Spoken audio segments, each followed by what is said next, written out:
And Krishna's response is, if you want to see who I really am, you can't use your physical eyes. You need to have divine eyes in order to be able to see. And Krishna blesses Arjun with the vision of what he really is, his entire form. The Bhagavad Gita is essentially the story of this prince called Arjun. And Arjun is standing at the battlefield with his army. He's ready to start a battle. But the people on the other side of the battle, the opposite army, are made up of also his family members. They are his cousins, even his teacher is standing on the other side of the battlefield.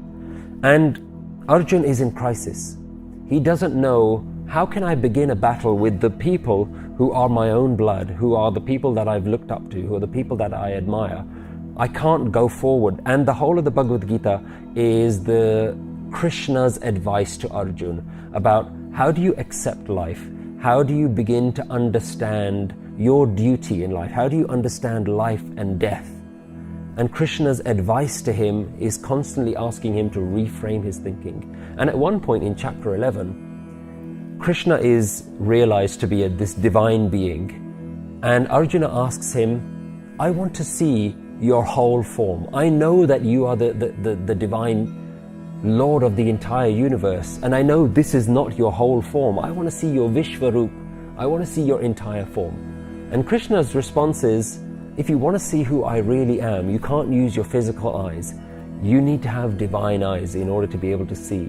And Krishna blesses Arjun with the vision of what he really is, his entire form. And Arjuna recognizes that what I've been looking at is a very limited form of Lord Krishna.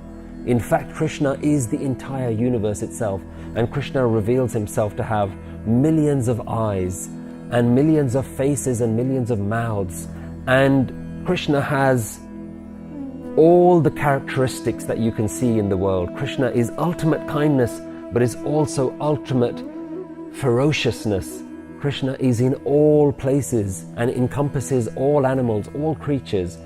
And what Arjuna sees is what he needs in order to break his dualistic thinking, in order for him to understand everything is Krishna. And when he understands everything is Krishna, it's the perspective that he needs in order to fight this battle, in order to understand this is life playing itself out. This is Krishna playing itself out in all the different roles.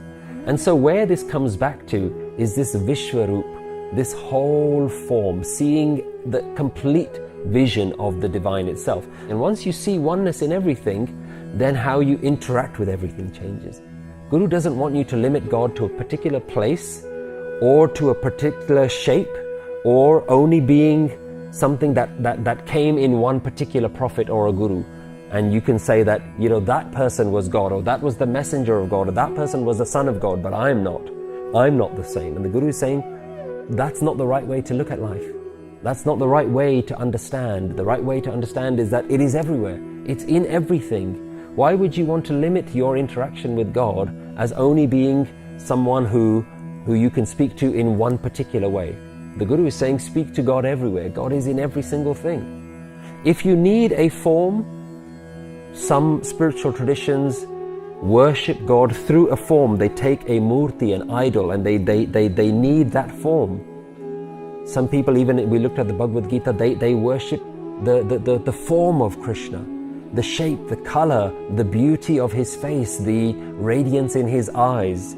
So they look at a particular form. And the Guru is saying, if you need a particular form, then everything is God's form. Don't limit yourself to only having Krishna in one particular form. Have Krishna in every single form. And that's essentially what the Bhagavad Gita is saying. I am everywhere. I'm in everything. See me everywhere. Don't just see me in one limited way.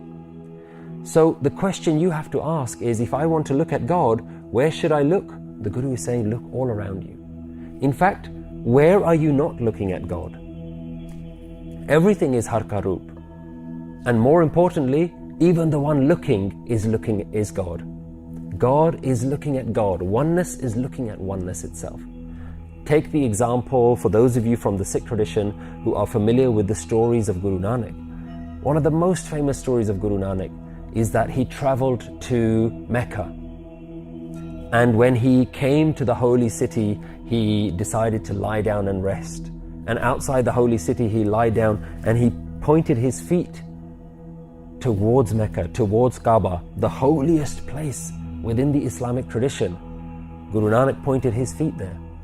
And of course, people were offended. People came up to him and very rudely spoke to Guru Nanak and said, "Why are you pointing your feet to the house of God?"